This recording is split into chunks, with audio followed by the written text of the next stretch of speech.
Hi, and welcome to People Pleasers Anonymous. Just kidding, we are setting boundaries now. Hi, everybody, welcome back to the Year I Made It podcast. My name is Madison, and I am going to be sharing with you guys today about people pleasing, why we people please, how you can stop people pleasing, and how you can set some healthy boundaries instead. I am really excited about this episode because people pleasing is something that I personally have always struggled with. I have always been a people pleaser, and I have recently been really unpacking that a lot in therapy and learning how to set some healthy boundaries instead.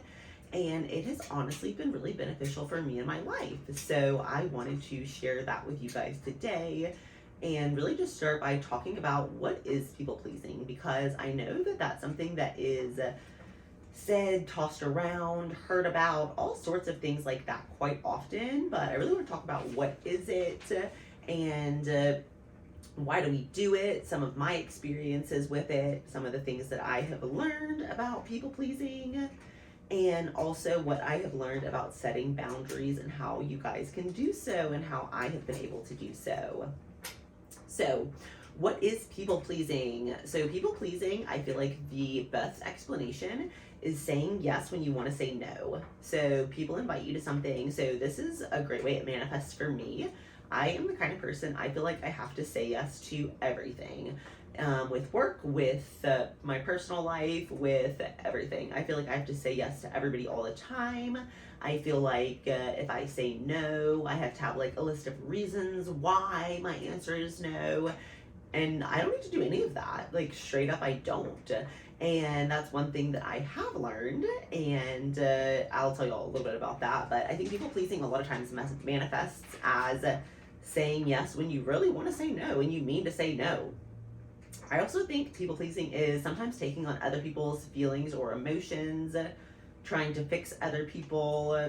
And another thing that I wrote down is trying to make others happy at your expense. And I think that's a really good way to define it as well, is people pleasing generally is not something you want to do. Like, you're not having a good time at whatever it is, or maybe you didn't really want to be there, or maybe you wanted to be there, but you just didn't have the time, and maybe you needed to be there like a month later, whatever that looks like. So for me, I have always struggled with really all of those elements of people pleasing. So next I want to talk about why it is that we people please. So in my personal experience, I've realized that a lot of the people pleasing that I have done over the years has been for validation. And by validation, I mean, I think we can all relate to like trying to people please because maybe we didn't feel good enough, smart enough, didn't feel deserving enough, didn't feel like we should be part of the group, whatever it was. And I think a lot of times, sometimes we people please because it seems like more cool or more fun. If you're the one who's like, oh yeah, no, I'll definitely go out with you tomorrow night, even though we just went out tonight, even though maybe you don't want to go. That was definitely something that was a big area of people pleasing for me whenever I was drinking, is anytime anybody asked me to go out, I was like, yes. One, because I wanted to drink, and two, because I had no boundaries and I was people pleaser. So I think that definitely manifested for me a lot in ways of seeking validation, and then ways of also like imposter syndrome, because I feel like if you're people pleasing, you are like in some way, shape, or form trying to make other people like you, which in turn means like you don't think that you're good enough as you are, and you are. And I always was. And so that's one thing that I've had to learn in setting boundaries, is that people pleasing is about me.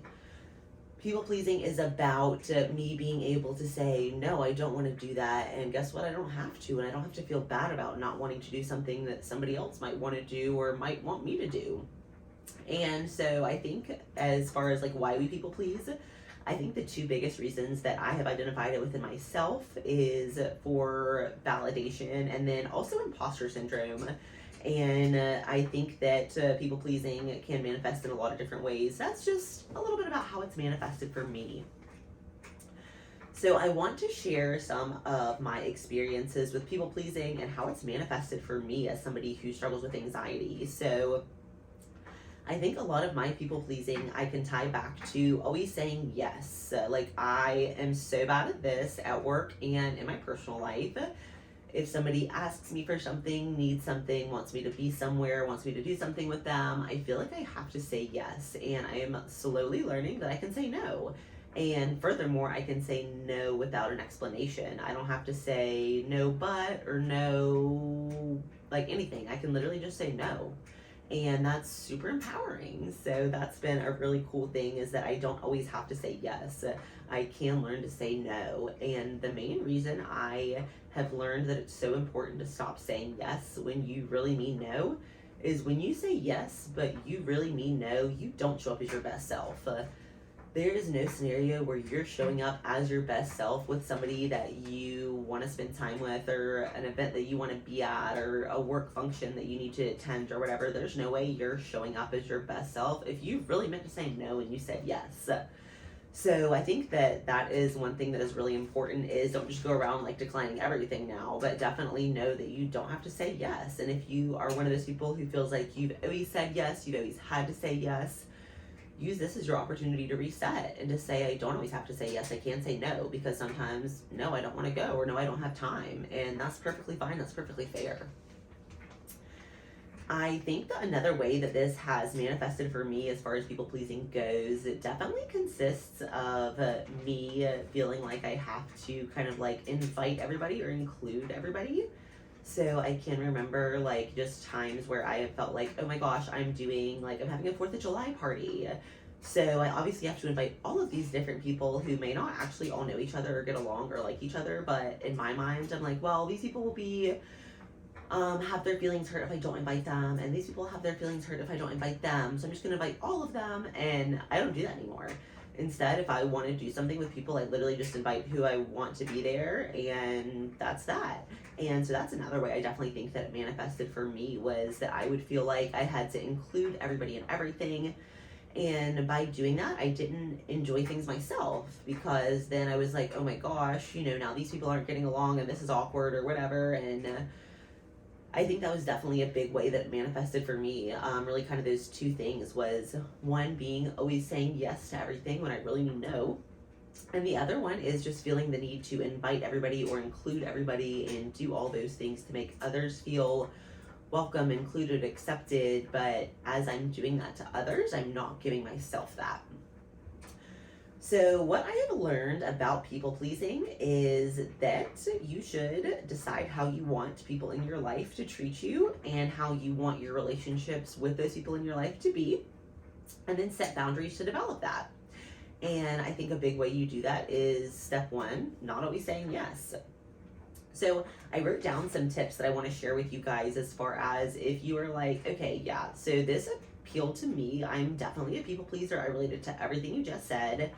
But setting boundaries, what the heck is that? Where do I start? What does that look like? I am very new at doing this, and very new at this process of unbecoming a people pleaser and becoming a boundary setter as well. So I'm going to give you guys just some ways that I set boundaries, and hopefully these will help you guys be able to set some boundaries if you're looking to do that in your life.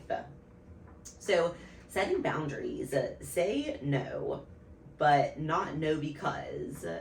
You can just say no. If somebody asks you to do something that you don't want to do or you don't have time to do, you can say no. And you don't have to say no, but I'll do it with you the next day instead. You don't have to say no, but I'll do this for you instead. You don't have to say no and then make excuses about why you're saying no. You don't have to do any of that. You can literally just say no. And if people actually care about being in your life, they'll respect you and your boundaries. And if they don't, then you'll very quickly find out that they probably were maybe using you a little bit and liked you because you were a people pleaser. And maybe because the way you people pleased benefited them. And if you have those people in your life, I think this is a big way that you'll probably start to unpack that a little bit.